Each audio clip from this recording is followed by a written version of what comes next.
Olá, sejam todos bem-vindos a mais um Musicast, o Musicast da Preste Música, o Preste Musicast. Hoje a gente tem aqui um convidado super especial e cumprindo a promessa que a gente fez no podcast anterior, que era trazer convidados, e hoje a gente tem um convidado de peso. Deixa eu ler só um pouquinho aqui o currículo desse cara para você ver o quanto que a gente hoje está com um convidado especial. Nosso convidado de hoje recebeu o título de bacharel e mestre pela Juilliard School of Music e seu doutorado no Unicamp. Apresentou-se como solistas em orquestras como Catar Philharmonic, Orquestra Filarmônica de Rosário, na Argentina, Orquestra Sinfônica Brasileira, Orquestra Sinfônica de Porto Alegre, Campinas, Paraná, Bahia, Minas Gerais, Sergipe, Goiás, Espírito Santo, e aí não dava para colocar em poucos textos a quantidade de orquestra que ele se apresentou, aí ele abreviou, dentre outras orquestras. É, ele fez diversos recitais pelo mundo todo, como Espanha, Dinamarca e Alemanha, deu masterclass em vários lugares, como por exemplo a Academia Sibelius.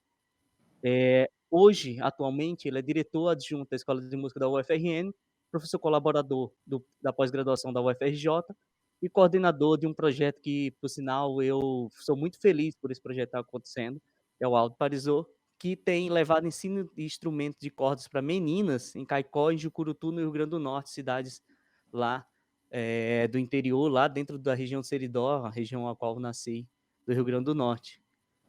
Nosso convidado de hoje é o professor e violoncelista Fábio Pesgrave. Obrigado por estar aqui, Fábio.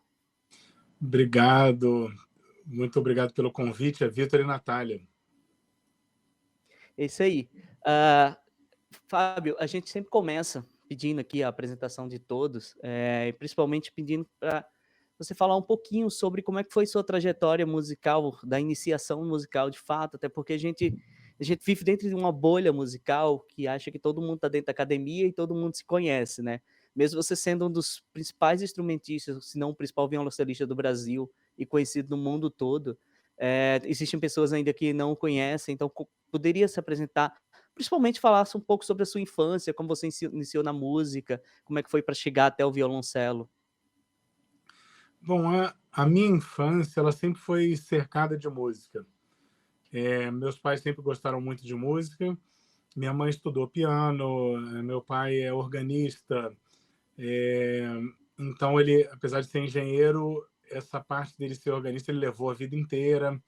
Então eu cresci ouvindo e cresci já estudando. E meu primeiro instrumento, acho que como muitos músicos, foi a flauta doce. E depois fui para o piano. No piano eu cheguei a estudar seriamente e me lembro até que novinho eu entrei no curso técnico da UFRJ, que o curso chamava técnico, mas não era um curso técnico como a gente entende hoje. Era mais um curso que pegava, acho que desde os 12 anos de idade até chegar na faculdade, alguma coisa assim.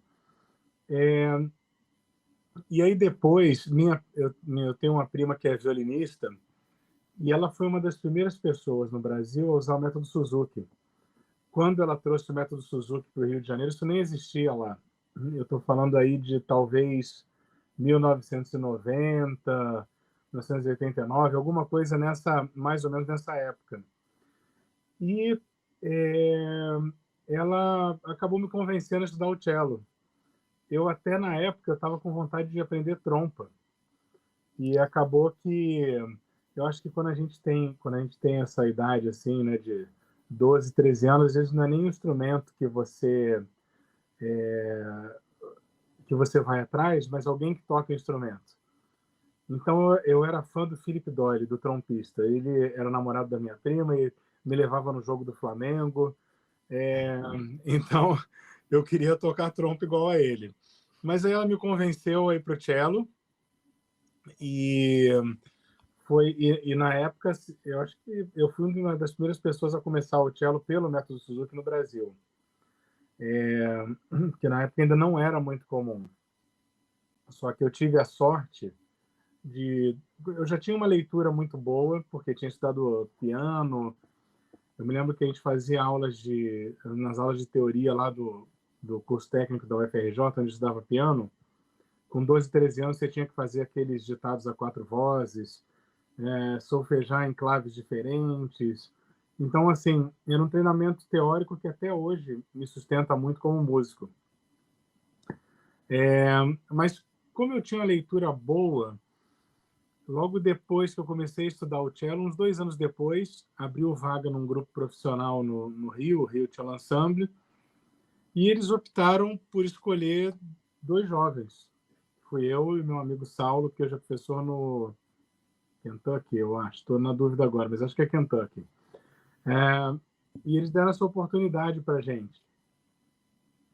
E claro que com 1 ano e meio, 2 de cello, não tinha condição para aquilo, de efetivamente tocar num grupo profissional. Eu tinha essa vantagem de ter uma leitura boa, de ter um bom treinamento teórico.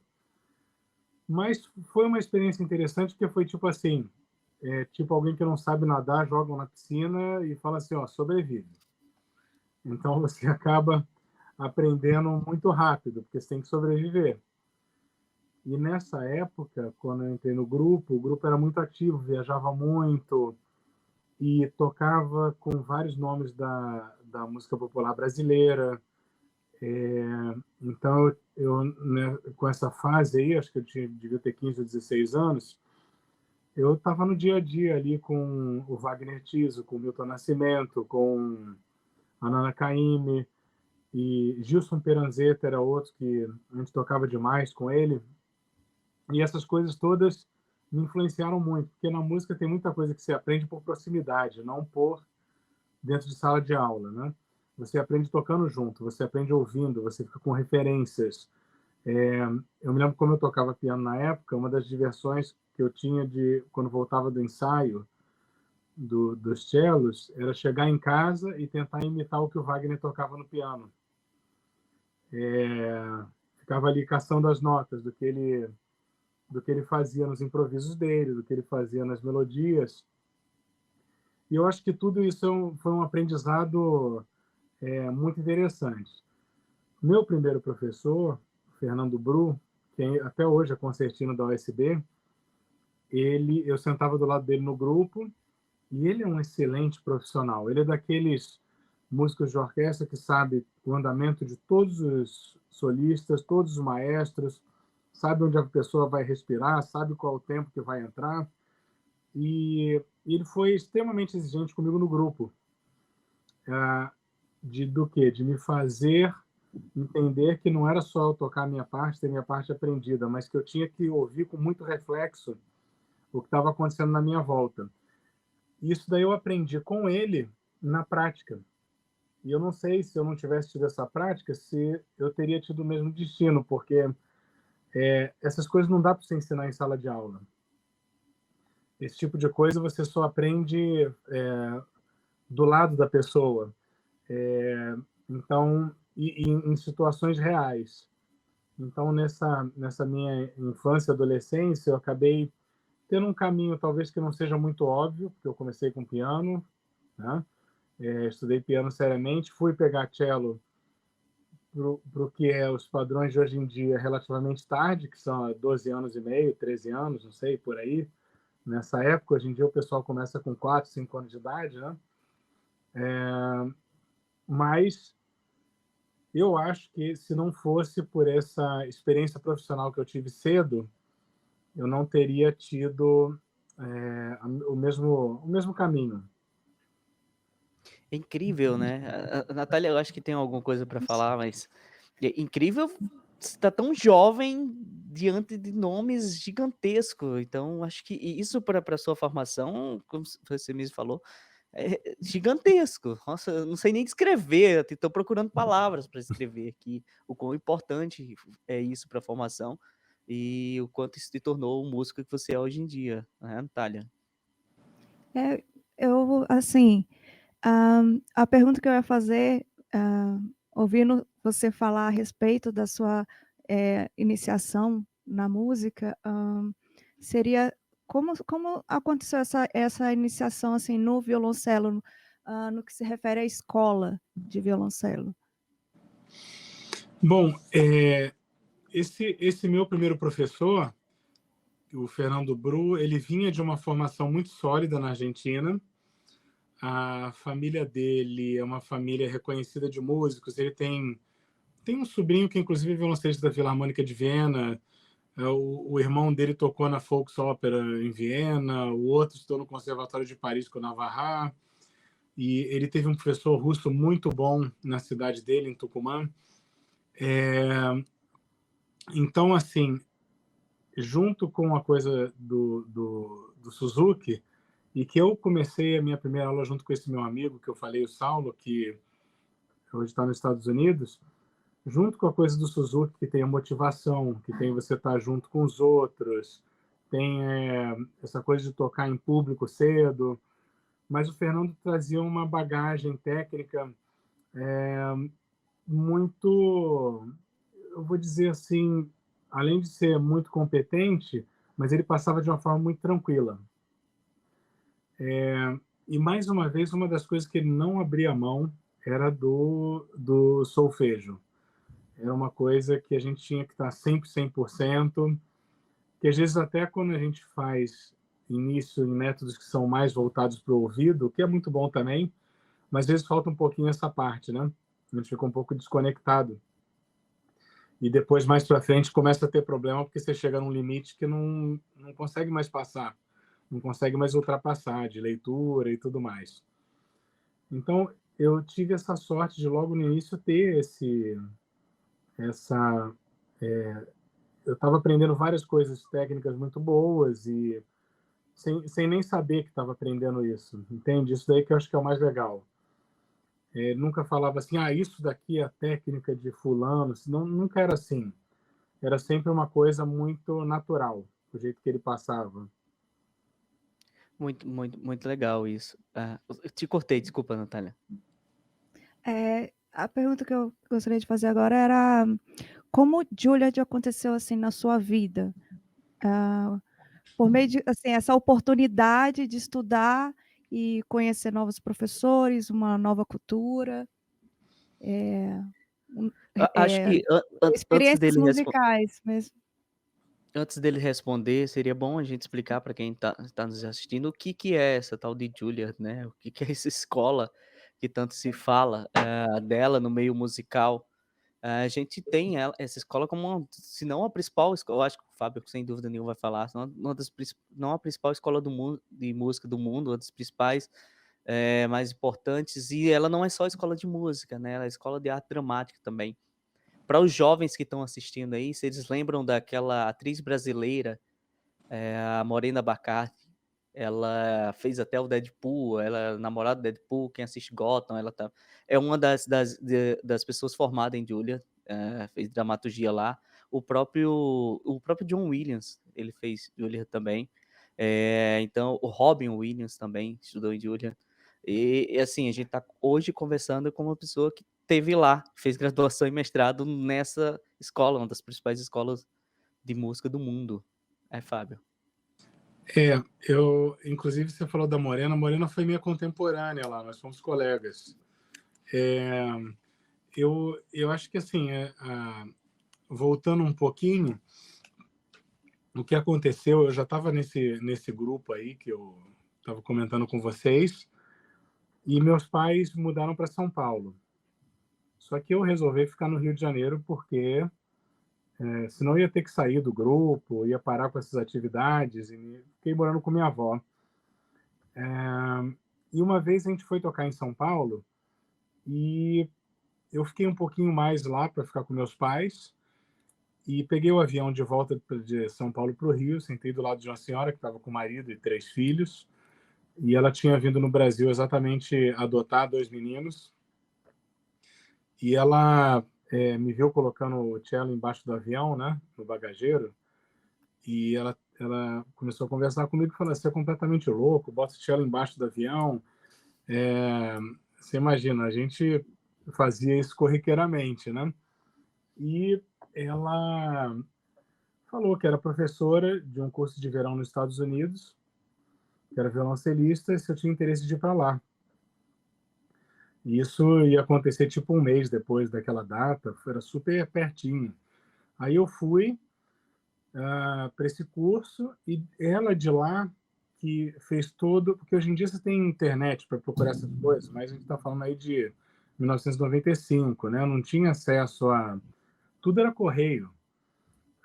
Então ela que preparou tudo para mim em termos de as inscrições, onde é que eu deveria fazer prova, quais coisas eu deveria tentar. Então, basicamente, se eu não tivesse pegado aquele voo, provavelmente nada disso teria acontecido. Às vezes são as pequenas coisas que mudam assim a nossa vida radicalmente, né? Caramba. Eu não conhecia a história, né? Eu tô conhecendo agora. Eu imaginei que foi mais ou menos aqueles processos que eu tinha antigamente. Você estava tocando e tinha um professor de fora que te viu. Nossa, linda a história. Foi realmente uma pessoa que influenciou demais minha vida. E também, quando eu fui estudar com ela no curso de verão, ela foi uma super professora. E até hoje, muitas coisas eu tento imitar ela, dando aula mesmo. E aí, bom, ela tinha um dom que era o seguinte: ela sabia ver o que a pessoa fazia bem, e aí tentava fazer paralelos com o que não estava tão bom assim. Então, era um ensino que não era muito pela crítica, mas por observação e por dizer assim: olha, aqui você está fazendo e não é tão diferente disso daqui, por que aqui está dando errado? O que você pode fazer para transportar essa mesma sensação? Era uma forma muito positiva de dar aula. E Desenvolvendo o pensamento crítico do aluno, né? Exatamente, o pensamento crítico, mas um pensamento crítico que às vezes o músico não tem na hora do estudo, que é de saber observar o que está fazendo bem. Porque a gente observar o que não está indo bem é fácil, né? Mas às vezes a gente não observa o que está fazendo bem e não consegue transportar para onde não está tão bem. Então ela tinha esse dom de fazer isso na hora da aula. Você consegue vibrar aqui nessa parte do instrumento, o que não consegue vibrar? E vamos ver o que está diferente. Mas o que é muito diferente de dizer assim: olha, ali está ruim, ali você não consegue. É uma forma de abordagem mais positiva, talvez, né? Do que o que a gente está acostumado. Porque a gente está acostumado, a gente aprende desde cedo a criticar o que a gente está fazendo, o que é importantíssimo. Mas a gente não aprende muitas vezes a ver o que está bom para poder transportar a mesma sensação. Isso ela sabia fazer, com muita qualidade, assim. E aí sim, Natália, vem a coisa da autocrítica, né? Mas no crítica, acho que num sentido mais amplo. Crítica não só crítica em termos de dizer o que está faltando, mas como abordar as coisas positivas também. Sim.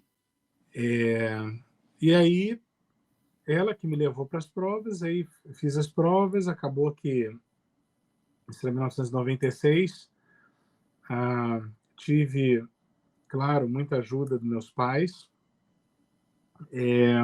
só que a gente tinha uma vantagem na época: o real valia mais do que o dólar. Então, hoje em dia, eu vejo, por exemplo, uma coisa dificílima para os estudantes saírem do Brasil é a diferença do câmbio para o dólar, para o euro. Mas também a gente vive uma situação um pouco diferente no Brasil também do que vivia tempos atrás, porque você tem opções de estudo. Antigamente, você talvez teria que ir para Rio, para São Paulo e dar sorte de alguém querer te receber, ou eu acho que hoje você tem possibilidades de formação aí amplas no Brasil todo, né? Mas a gente tinha essa vantagem da cotação do dólar e do euro. Então, eu me lembro que na época eu fazia cachê na USESP, e a USESP pagava bem. Mas vou chutar aqui, não sei quanto é que era o salário da época do USESP, $4.000. Aí, se eu ficasse 2, 3 meses, já era dinheiro que dava para um ano, tranquilamente lá. Até porque $4.000 valia muito dinheiro na época, né? Comparado com... Hoje não é mais tanto assim, que as coisas todas subiram de preço lá também. Mas é uma situação diferente. Hoje eu vou ver o preço das universidades americanas. Sei lá, na minha época acho que era 11 mil por ano. Agora é 50 e tantos. Então, 11 mil aí te dava uma bolsa de 10, sei lá. Se você passasse, era uma coisa tranquila de se de se fazer, principalmente com essa cotação. Você imagina, né? A pessoa está aqui no Rio Grande do Norte, faz cachê de R$ 2.000, daí vai ser igual a $2.000, não tem que pagar muita coisa de anuidade, aí chega lá, vai juntando esses cachês, dá tudo certo, né? Hoje em dia o pessoal já não tem mais essa facilidade. Eu acho que você falou um ponto importante, que é a questão financeira também, mas não é só a questão financeira, não é só pagar, né? Claro que tinha, para ser aceito na Juilliard, você tinha um nível musical excepcional para poder ser aceito. A gente tem todos os filmes que aparecem música, arte, sempre tem as pessoas tentando entrar na escola e não consegue, ou uma pessoa super excepcional que consegue de fato aprovação. Acho que tem esse outro lado também, né? Isso daí, assim, eu acho que é uma mistura. Você tem que estar muito bem preparado, você tem que estar no nível que eles querem e você tem que ter muita sorte no dia. Porque essa coisa das provas é tipo jogo de futebol. Às vezes vai entrar em campo aí o jogador que está na crista da onda e vai jogar mal. Então, assim, eu tive a sorte na minha prova em 96. Primeiro que uma coisa que me ajudou, eu não sabia quem eram aquelas pessoas que estavam na banca. Então isso também ajuda, porque eu olhava para eles e não significava muita coisa. Tanto que na minha prova de mestrado, esse ponto já foi bem mais difícil, porque quando eu batia o olho ali, eu sabia exatamente quem eram eles e o que eles significavam para a música e para o cello. Então foi bem mais complicado. Mas, assim, de alguma forma, eu não sei nem descrever a autoconfiança que eu tinha na época, que eu acho que eu nunca mais tive de novo. Era uma coisa de adolescente mesmo. E tinha uma tranquilidade também, porque acho que quando você vai para uma prova, assim, eu estou falando assim, mesmo que esteja muito preparado, mas quando você vai com muita ansiedade sobre o resultado, né, você tem reflexo no seu rendimento, não tem jeito, porque você vai adicionar camadas de ansiedade que vão te prejudicar. E eu estava ali como, sei lá, franco atirador, eu estava curtindo. E aí assim, então foi uma combinação. Claro que teve muito estudo, teve muita preparação. Eu estava num momento bom, mas teve também essa dose de sorte, que é uma coisa que não passa pelo nosso planejamento e que poderia ter ido para qualquer lado também. Sabe que no podcast anterior eu contei um pouquinho da minha história, de como é que eu cheguei na UFRN, né? E você contando, eu passei um caso desse, só que era com você. Você estava na minha banca. É isso. Você estava na minha banca do teste habilitacional em música. E eu não tinha a mínima noção de quem era que estava ali, sabe? Eu achava que era, na minha cabeça, era a banca do Ídolos que estava lá. Falando agora, passou exatamente o filme na minha cabeça. Eu tava tocando, fui tocar, sabe? E depois, nossa, se eu soubesse quem tava na banca, de fato, acho que eu não conseguia ter tocado nem as escalas que teriam pedido, sabe? Essa questão a Natália acabou de publicar um artigo na Ampom e reflete um pouquinho sobre isso, né? Mas essa questão da ansiedade nesses momentos X da vida da gente, existem maneiras que a gente pode contornar isso. Umas é por pura sorte mesmo, a gente tá realmente no lugar, numa hora específica, sem pretensão alguma. Outra que a gente pode tentar se preparar também para isso, né? É uma das formas de fazer isso. Exatamente. Eu depois quero conhecer, então, Natália, também. Você está pesquisando sobre ansiedade e performance no momento, Eu publiquei um artigo na Ampom esse ano com uma aluna, que ela doutorando aqui na UFPA. E ela é a minha aluna de contrabaixo, no Instituto Carlos Gomes. E aí a gente estava, na verdade, vendo a questão do espaço e como isso interfere na nossa performance, na nossa entendimento da nossa sonoridade, né? Porque a gente tem uma referência quando está estudando em sala de aula, outra ensaiando com o pianista em outro espaço, e aí quando vai, às vezes, se apresentar, não está adaptado com o palco, né? E com o espaço físico, e aí sente aquela interferência acústica, né? A gente falou nesse artigo sobre Deleuze, né? E trouxe outros autores que falam a respeito, né, sobre essas questões de interferência do espaço físico na performance musical.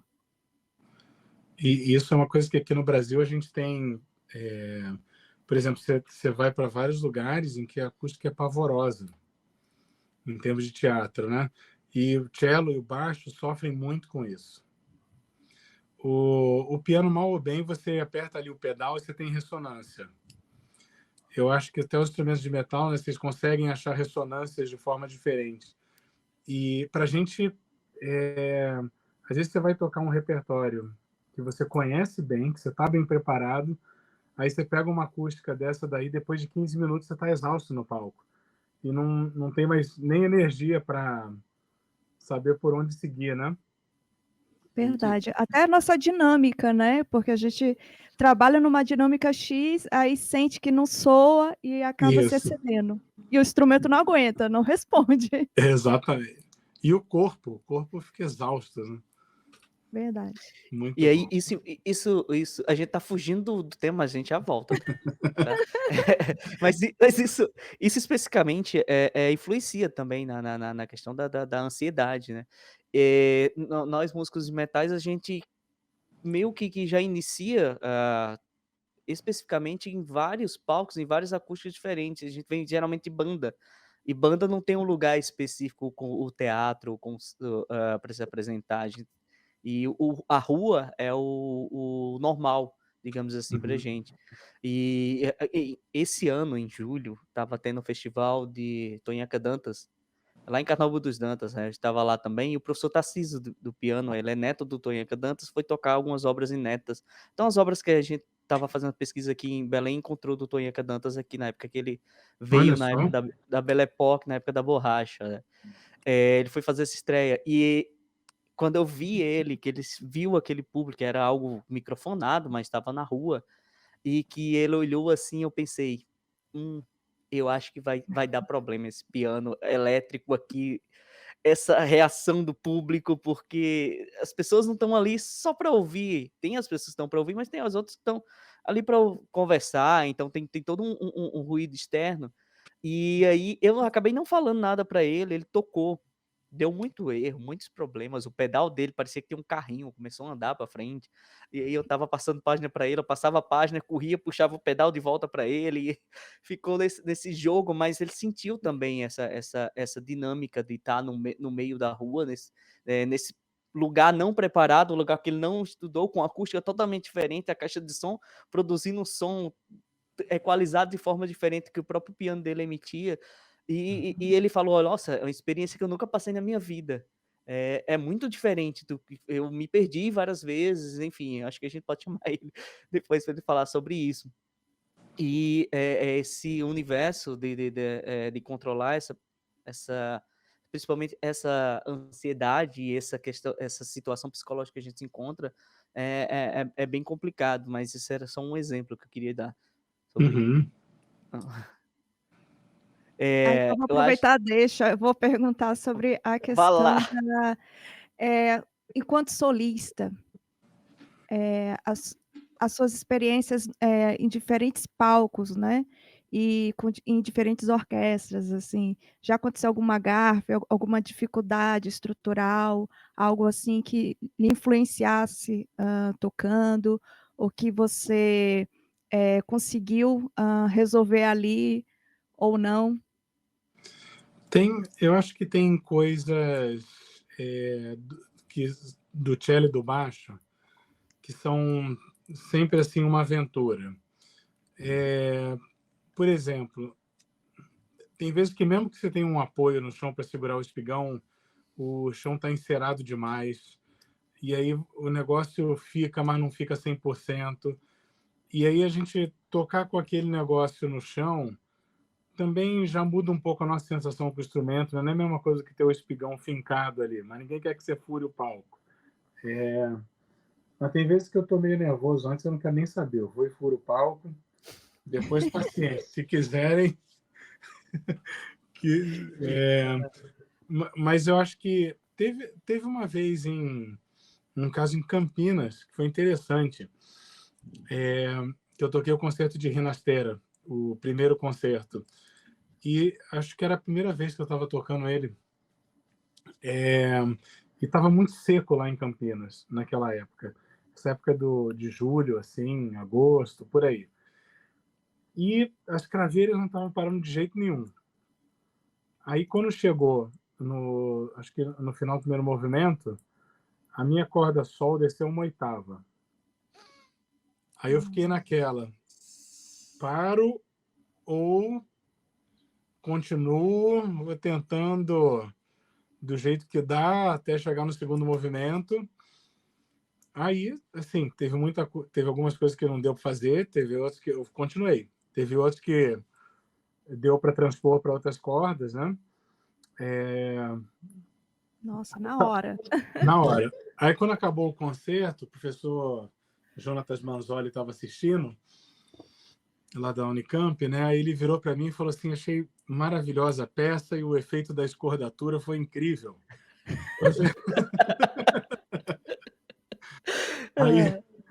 Aí eu tive certeza que a melhor opção foi não parar para reafinar.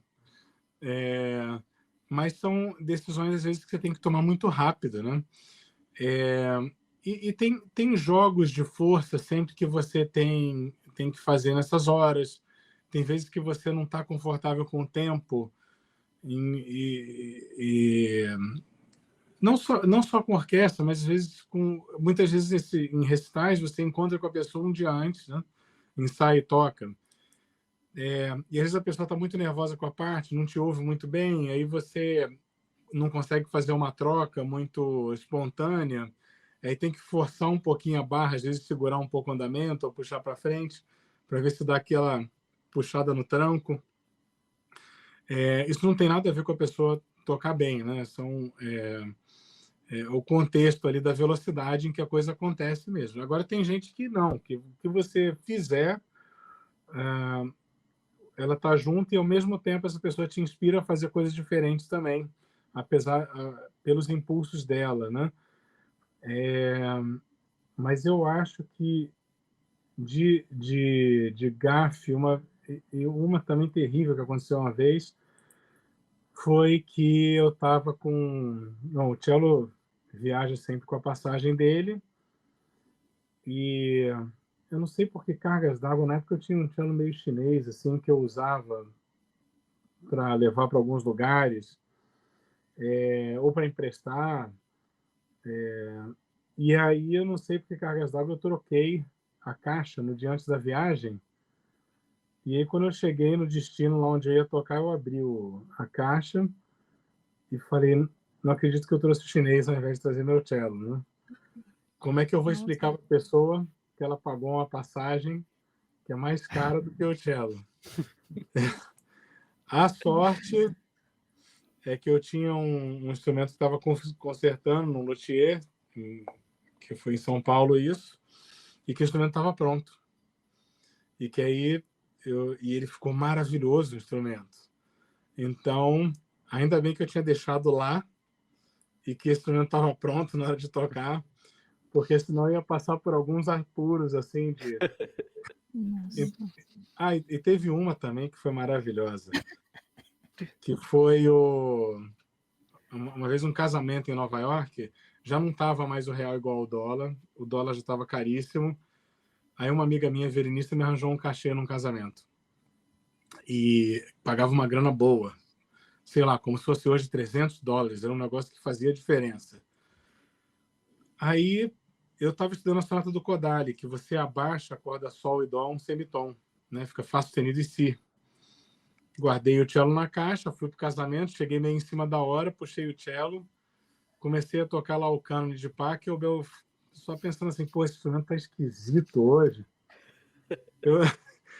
Aí quando quando os violinos entraram, que eu fui reparar que eu estava um semitom abaixo, né? Porque eu tinha esquecido a escordatura do dia anterior. E eu, até hoje, me lembro bem dos olhares dessa minha amiga me fuzilando.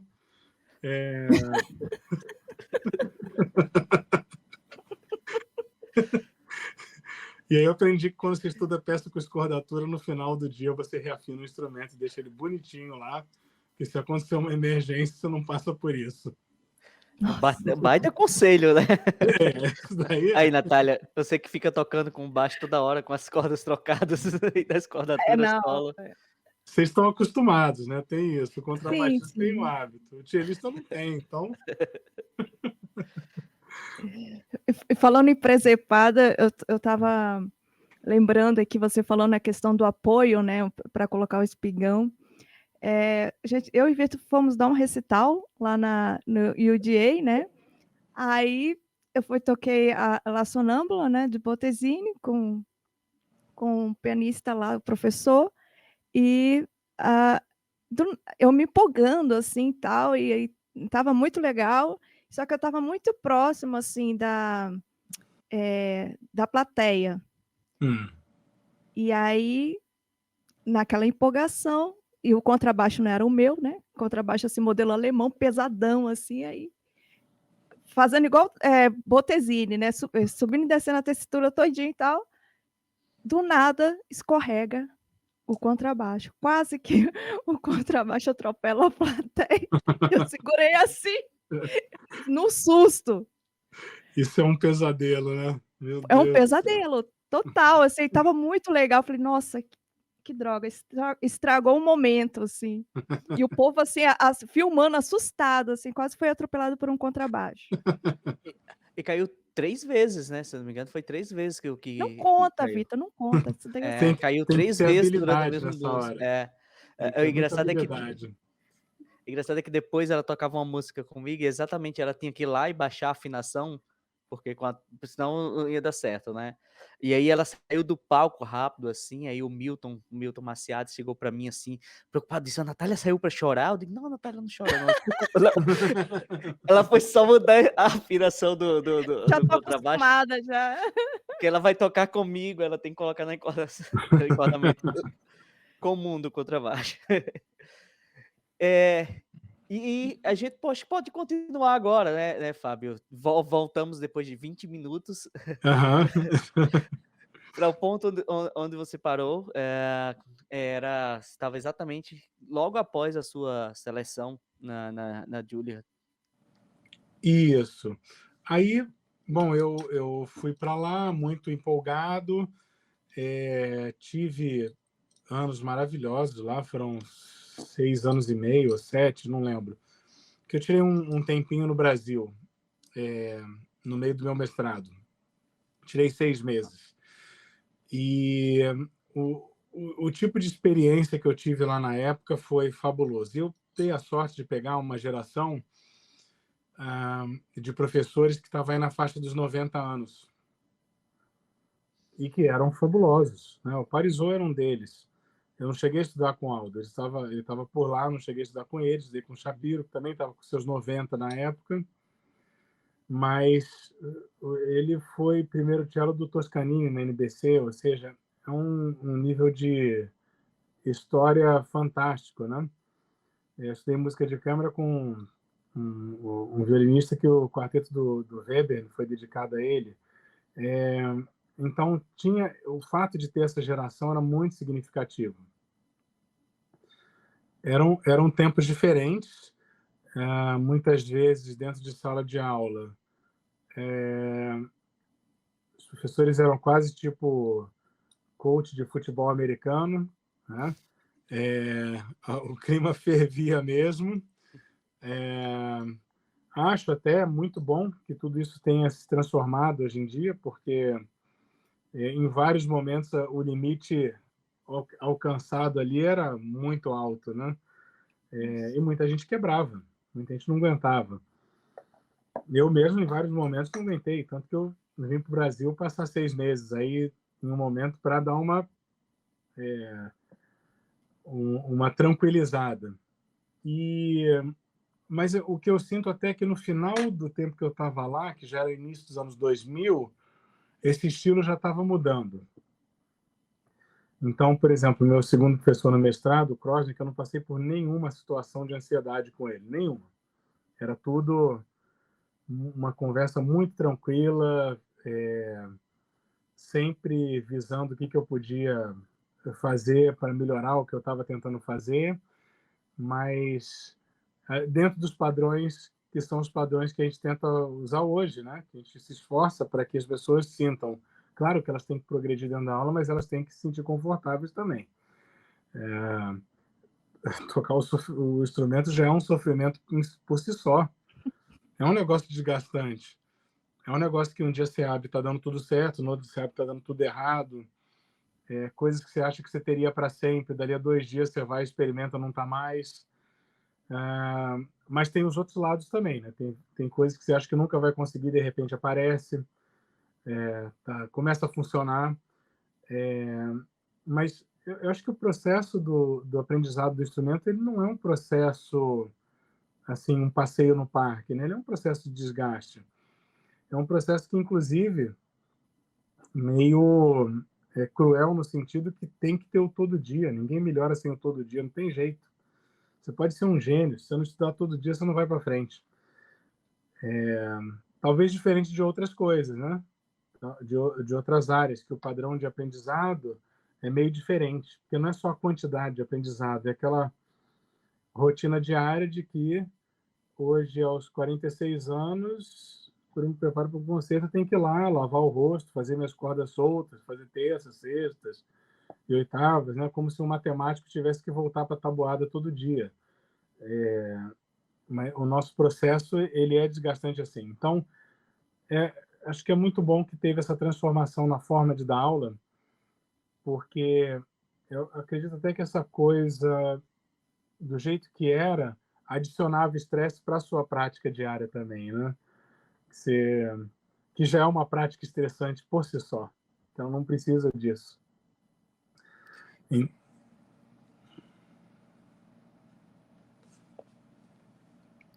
Pode continuar. Eu te Não, cortei, achei que você ia falar alguma coisa. Não. Mas, assim, tudo que eu passei lá foi espetacular. Os amigos que eu fiz lá até hoje são muito próximos e a gente mantém contato. Inclusive, eu acho que o fato de eu ter conhecido tanta gente lá abre portas, não para mim especificamente, mas até para a internacionalização da UFRN. Muita coisa que eu uso para internacionalização nesses anos todos veio de lá, daquela época, da rede de contatos daquela época. E eu acho que quando você pensa em escola, não interessa qual ela, se é Nova York, se é Paris, se é Natal, se é Rio, um dos principais legados que você tem da sua escola é a sua rede de contatos, né? Que ela se distribui aí pelo mundo e que você pode fazer conexões para você, para os seus alunos, para a sua instituição. Então, eu acho que até uma escola boa você vê por isso, né? Como é que são as redes de contato depois? O que você abre de portas pelos colegas que você teve, para o trabalho que você tem que desenvolver, né? No nível, não interessa o nível que ele seja de ensino, seja de orquestra, seja nos cellos da UFRN. Isso é uma coisa que eu vejo com muita felicidade, assim, uma interação muito grande das várias gerações que passaram por lá e que estão aí espalhados pelo Brasil todo e até alguns países fora do Brasil, mas eu sinto que eles continuam com essa interação.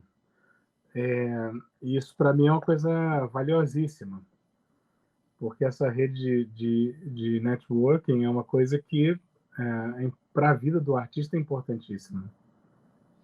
É certeza. Inclusive, esse momento que a gente está tendo agora foi graças a essa rede que a gente criou na Escola de Música da UFRN, né? Eu estar conversando contigo. Nós somos 2 alunos da pós-graduação lá, egressos da pós-graduação, e essa rede é muito importante. Fábio, como é que foi sua volta para o Brasil, depois que você finalizou os cursos lá? Como é que foi essa volta? A volta foi o seguinte, eu voltei para o Brasil porque o Márcio Malá me avisou da prova que ia ter de primeiro cello no ASB, e ele falou assim, faz a prova, porque se você passar, a gente vai começar um projeto na Rocinha. Na época não se falava no Brasil em projetos sociais ainda. Isso era uma grande novidade.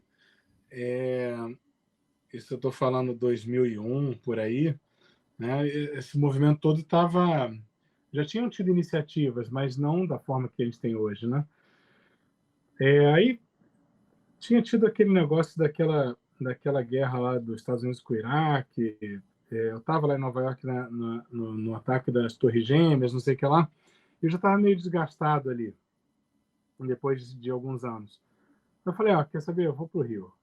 Vou para o Rio. Mas eu sempre vim para o Brasil com uma consciência de que eu queria compartilhar as experiências que eu tive. Isso era uma coisa que eu tinha certeza. Eu não sabia como isso ia acontecer. Bom, passei um ano no SB, foi muito bom. A USB ainda era uma orquestra que tinha muitos dos músicos ali dos anos 70, dos anos 80, aquele pessoal histórico, tipo Noel Devoso, Botelho, eram figuras assim de referência, né? Figuras maravilhosas. Mas acabou não tendo projeto. Aí deu lá um desentendimento qualquer, aí eu acabei indo para São Paulo. Mas assim, e na época, isso a gente está falando de uma época que nem existia concurso para professor no Brasil, porque foram anos que os concursos de universidades e tudo mais estavam parados, totalmente parados. E aí em São Paulo, apesar de eu ter ido para tocar em orquestra, o que foi bom para mim lá é que eu tive contato com o Instituto Bacarelli, que na época era uma casinha pequenininha que a gente juntava caixa de ovo para botar na parede, para o som não vazar de uma sala para outra. Quando a gente vê aí a estrutura que tem o Instituto Bacarelli hoje, né? Vê aí com felicidade como aquilo cresceu. Mas o Bacarelli, apesar de eu já ter dado aula nos Estados Unidos, no pre-college da Juilliard, lá no ensino médio, o Bacarelli foi onde pela primeira vez eu tive alunos sob minha responsabilidade. E que aí eu tive que aprender o que significava ter a responsabilidade de formar alguém, né? Não dar um masterclass, não, mas assim, tá lá no dia a dia, construir a pessoa. E o Bacarelli acabou sendo esse grande, vou dizer, laboratório mesmo. Porque por mais que a gente se prepare, isso daí você só aprende fazendo, né? É um desafio, mesmo para quem tem muito preparo. Ensino superior, ensino profissionalizante de instrumento, você sim aprende coisas que te ajudam, mas você só sabe se a pessoa vai dar certo depois que ela fizer. O cirurgião pode saber todas as técnicas de cirurgia, mas você vai saber se a pessoa tem mão mesmo para cirurgia quando ela começar a operar. Não tem jeito. E dá uma ansiedade, né? Você ter que formar alguém. A gente tá passando isso agora, com certeza, que eu estou um pouquinho mais tempo, mas na época que eu fui professor substituto na UFRN, eu não tinha essa responsabilidade de formar alguém diretamente, né? Eu fico bem ansioso em relação a isso, preocupado com qual vai ser o futuro dessas pessoas, né? Isso. É uma responsabilidade grande porque a vida profissional deles, você é o principal responsável. As outras aulas são super importantes, mas a relação da formação do instrumentista, a relação com o professor ainda é muito próxima, né? Ainda é muito manufatura mesmo. É artesanal. O que é meio diferente de você, sei lá, você dá uma aula teórica, você precisa inspirar seus alunos. Mas no final das contas você faz uma prova, passou ou não passou. Eu tenho dificuldade até hoje de dar nota em prova de instrumento. Como é que eu sei se é 8 ou 8.2? Não sei dizer. De repente, a mesma gravação, se eu ouvir num dia e no outro, eu já mudo a nota.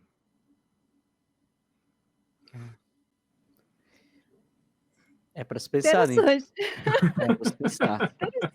Pra se pensar.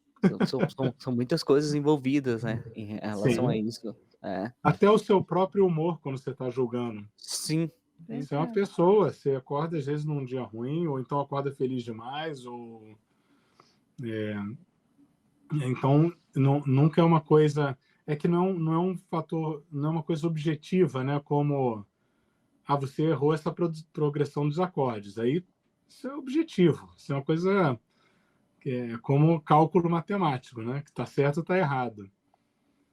Eu Aí costumo falar que é porque a gente, quando tá lidando, especialmente com essa parte da poética mesmo, né, musical, a gente tá lidando com um número de variáveis que é tão grande, que se a gente coloca no supercomputador, ele ainda vai travar para poder calcular aquilo. Eu imagino a gente com toda a questão emocional envolvida nisso para poder fazer esse cálculo e acertar se é 9.2, se é o 9.1, se é 9, se é 7. Eu é acho que isso talvez mesmo, pensar em metodologias diferentes para isso, né? é isso mesmo, isso mesmo.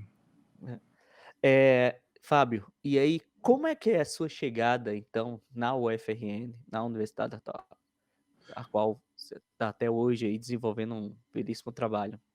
Não, Não mas é, antes teve a USESP, né? Não é isso? teve a USESP, eu cheguei a ficar algum tempinho lá.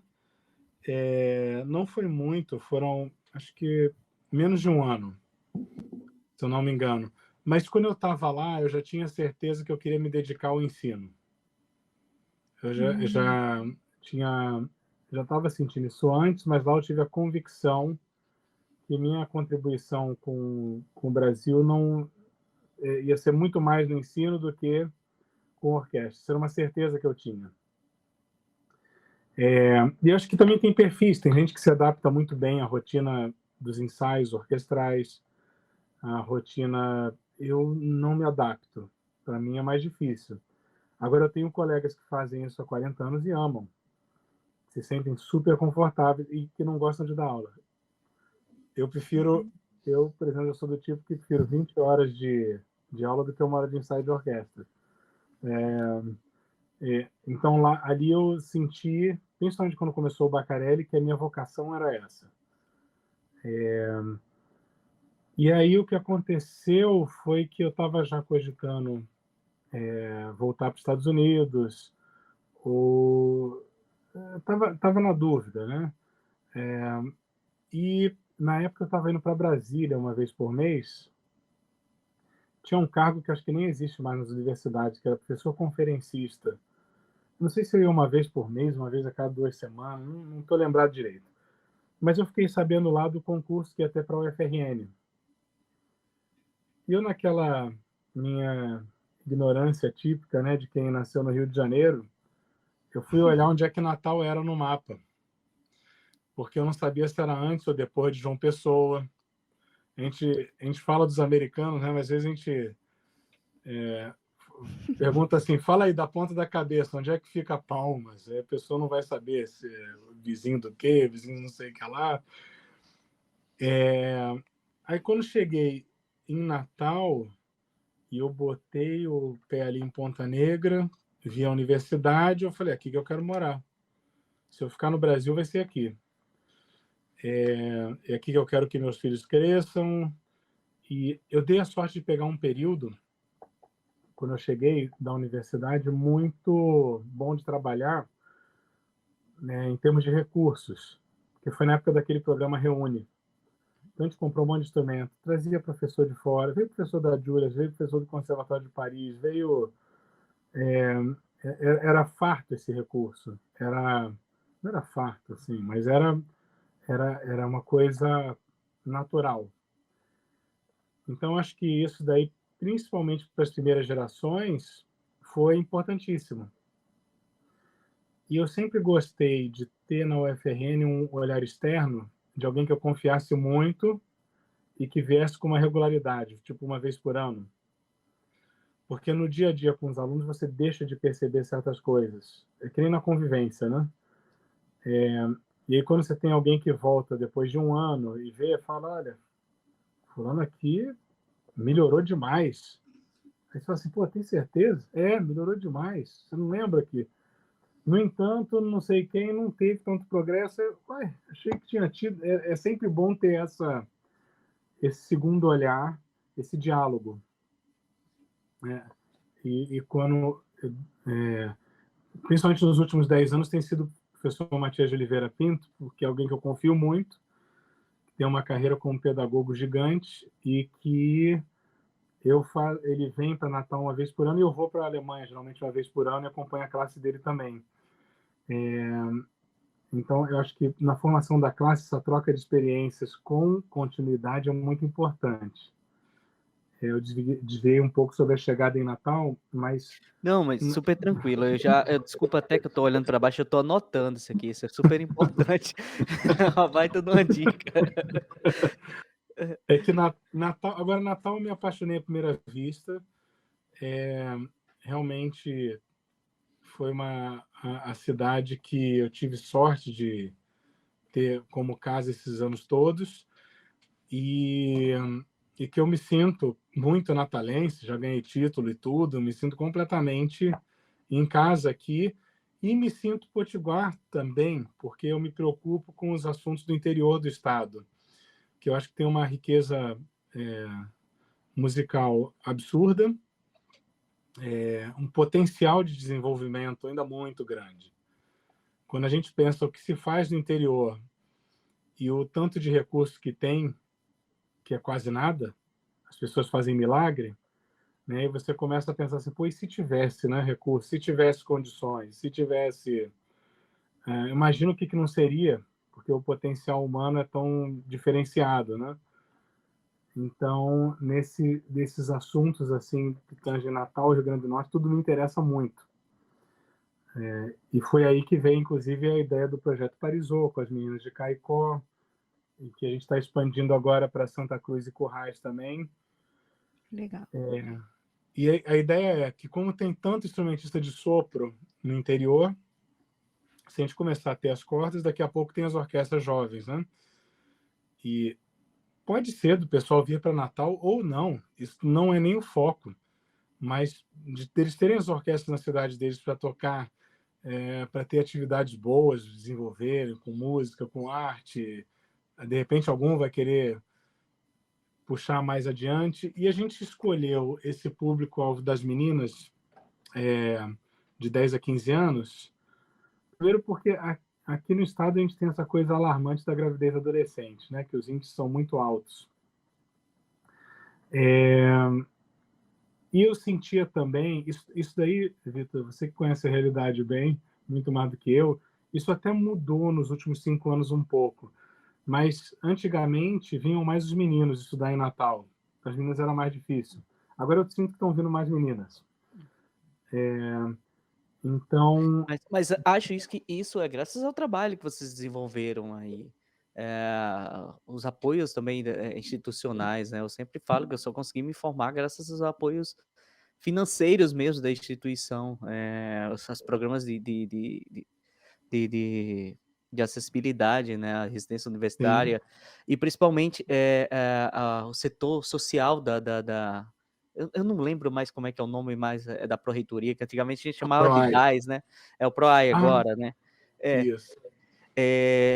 começou a ter essa atenção maior com as mulheres, especialmente. Hoje a gente tem duas, se não me engano, são dois prédios de residências universitárias femininas, porque antigamente nem residência universitária feminina existia, era uma casa ou outra alugada especialmente para as áreas biomédicas, né, que são aquelas residências que tem lá na cidade alta.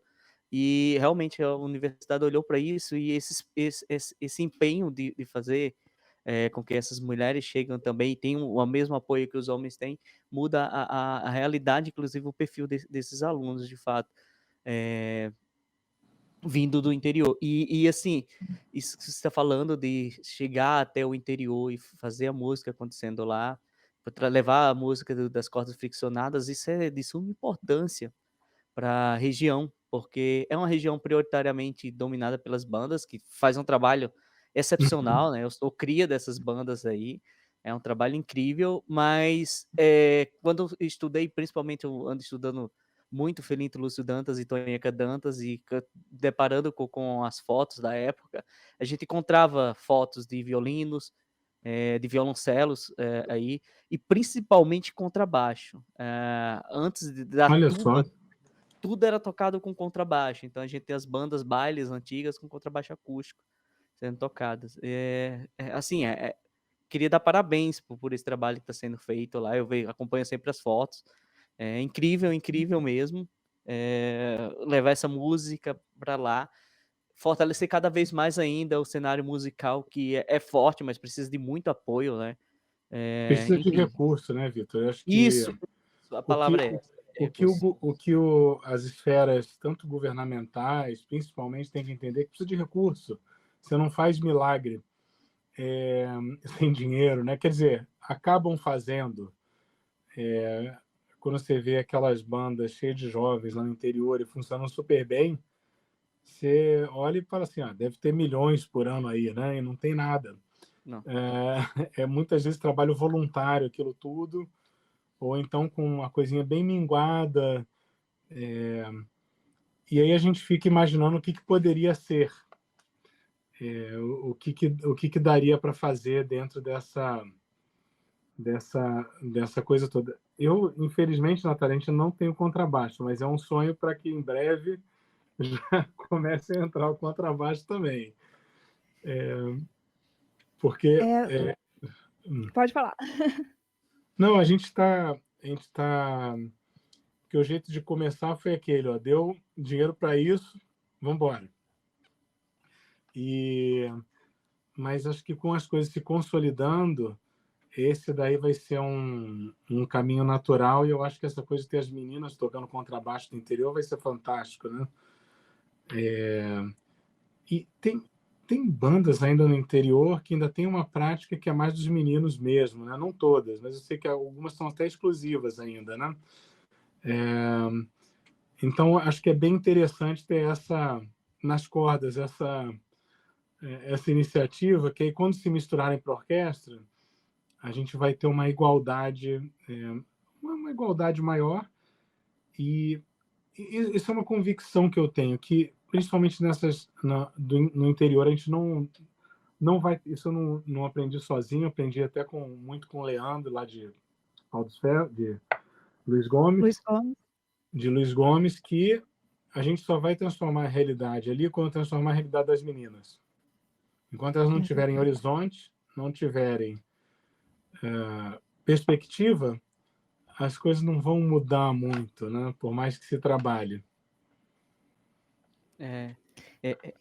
Eu Posso posso falar? dizer que eu sou uma filha, por exemplo, do Pronatec, no quesito enquanto docente, porque assim foi um laboratório incrível para mim, e eu abracei isso de tal forma que isso tornou-se a minha vocação, né? Hoje eu sou professora do conservatório aqui no Pará, mas assim, isso é todo o resultado dessas experiências, dessas oportunidades, né?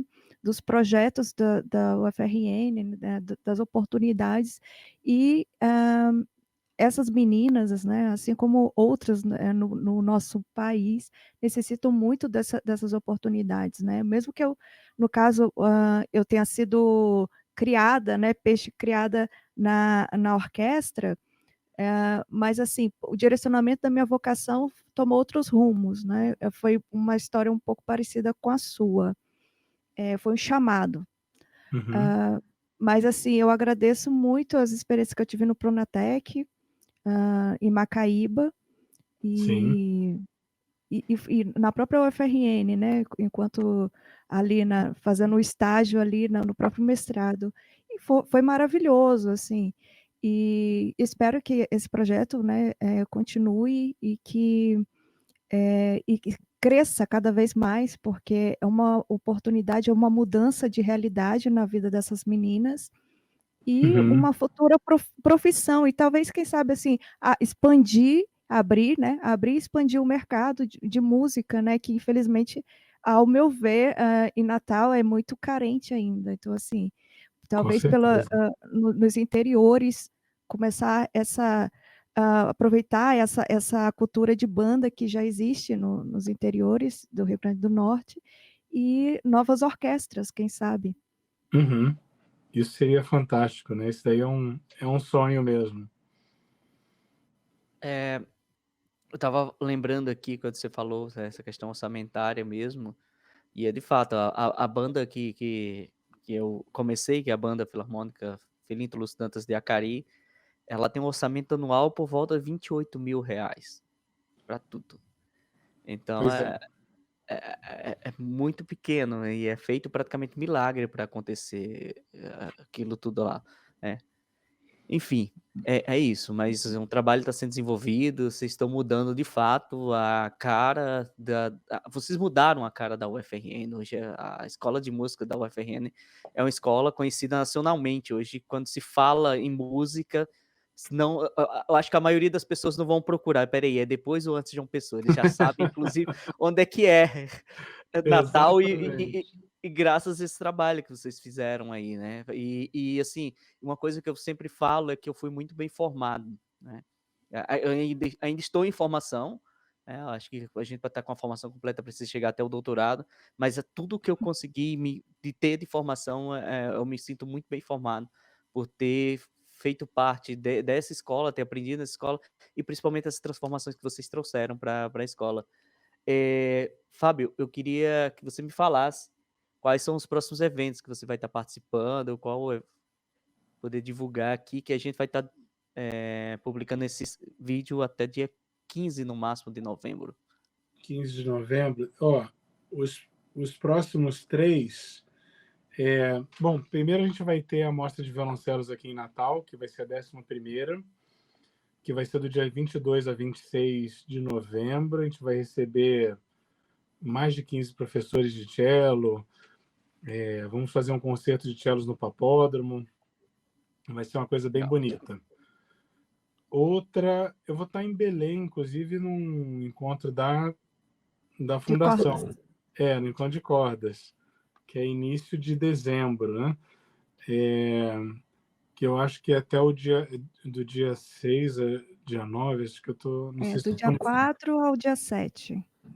Exatamente, 4 a 7.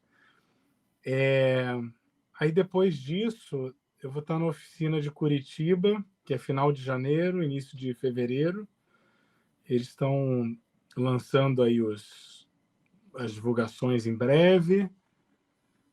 E aí, no final de fevereiro, vou estar em Tallinn, na Estônia, que vai ser um festival muito interessante de escolas escandinavas. Então, vão ter os alunos da Islândia, da Finlândia.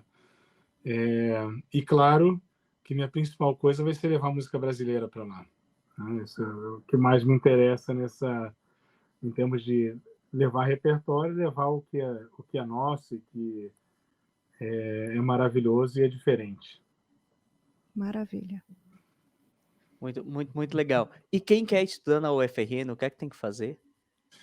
Isso é uma ótima pergunta. Quer estudar contigo, especificamente, o que é que tem que fazer? Ou as outras áreas, que tem professores maravilhosos, todas as áreas. Isso, eu acho que o UFRN tem essa coisa de ter tantas áreas, né, tão bem servidas de professores.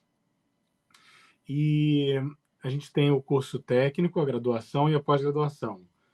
O perfil da Escola de Música no Instagram sempre divulga, porque às vezes essas informações estão no site da comperv.ufrn.br,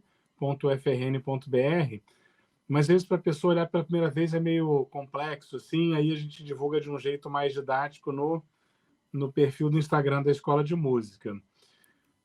Eu acho que o técnico tem várias funções. É claro que é um curso que você tem que estar no ensino médio já, mas que muitas vezes gente que já até acabou a faculdade, quer passar um tempo de transição antes de entrar no mestrado, faz. Ou gente que fez uma licenciatura e quer ir para um bacharelado, às vezes faz o técnico, ou não teve a formação na licenciatura que queria, e aí vem para uma formação mais específica. O técnico é uma formação bem específica do instrumento mesmo, né?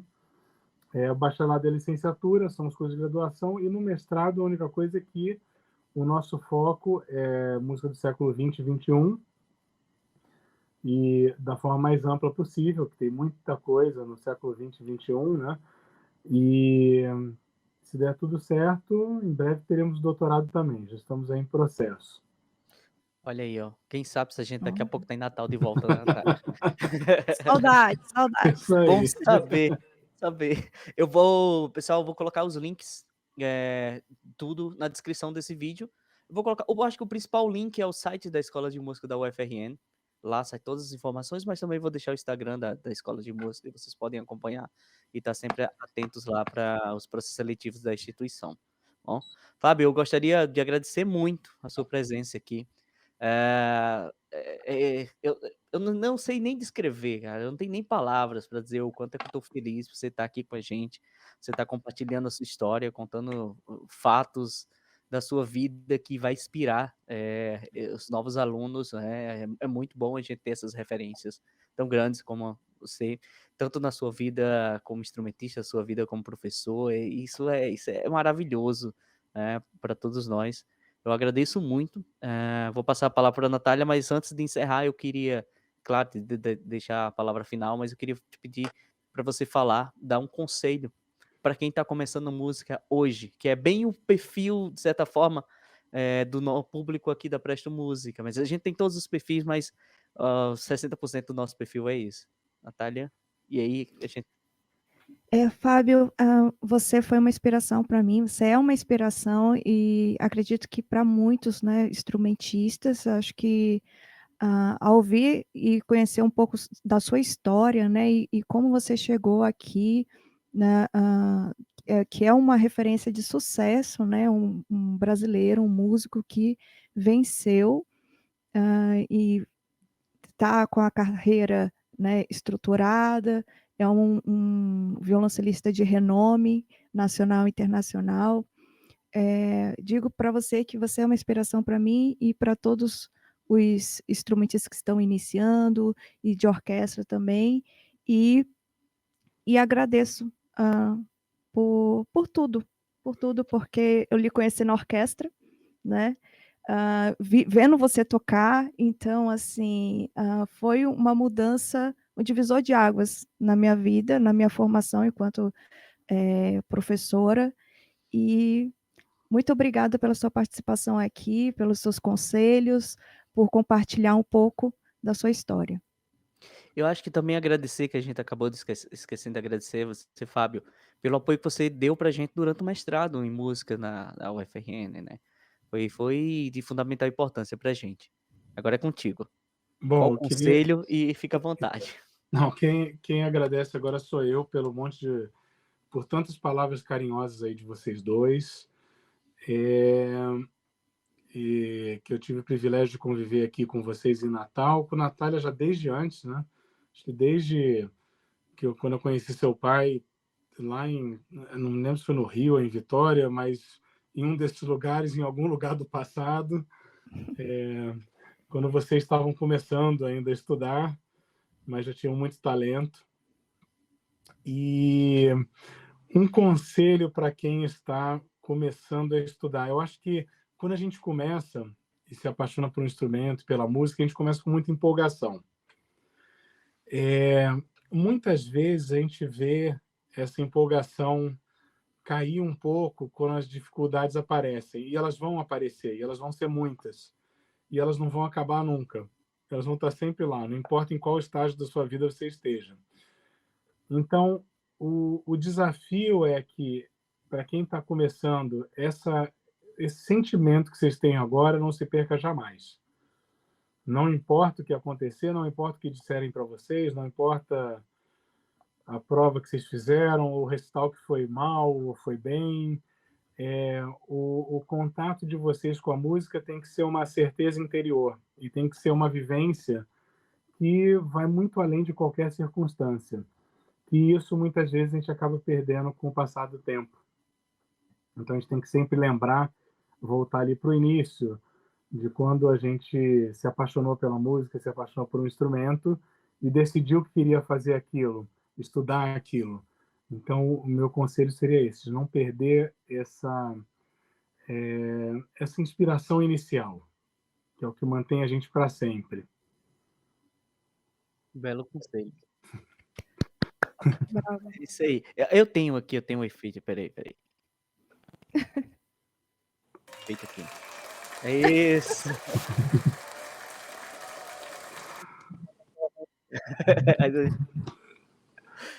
É isso aí, gente. Eu vou deixar, Fábio, se você quiser complementar mais uma coisa, fica à vontade pra gente encerrar. Senão a gente já pode.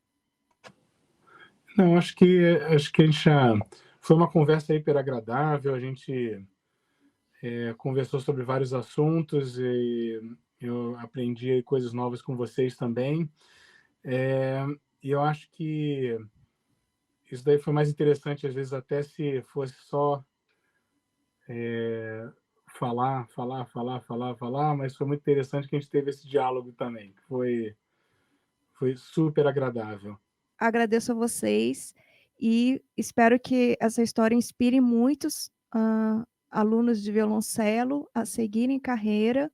Sabemos que a realidade no nosso país, quanto à cultura, quanto à música, é difícil, não é fácil, mas está aí uma história para a qual a gente deve se inspirar para continuar lutando pelos sonhos de fazer música, seja ensinando, seja tocando, mas fazer música.